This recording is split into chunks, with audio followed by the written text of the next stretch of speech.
yuqorida bitta oyatni keltirdingiz. Ya'ni astag'firullah va laqad yassarnal qur'ana lizikri fahal min muddakir.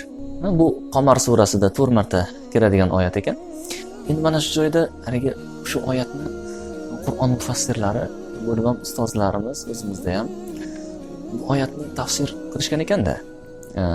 Tafsir qilganda ham avvalo bu oyatda lug'atiga e'tibor qaratish kerak ekan.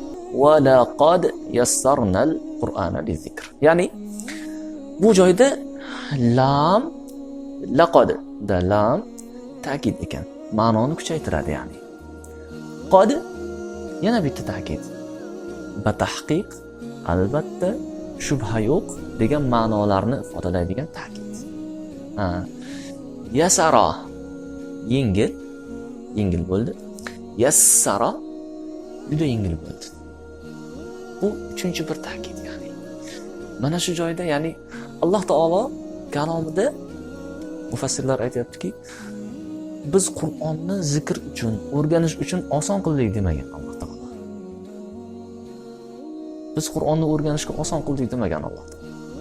Ya'ni Alloh taolo aytgan xitob shuki, dar haqiqat hech qanaqa shubha yo'qki, biz Qur'onni o'rganish uchun juda oson qildik deyapti Alloh taolo.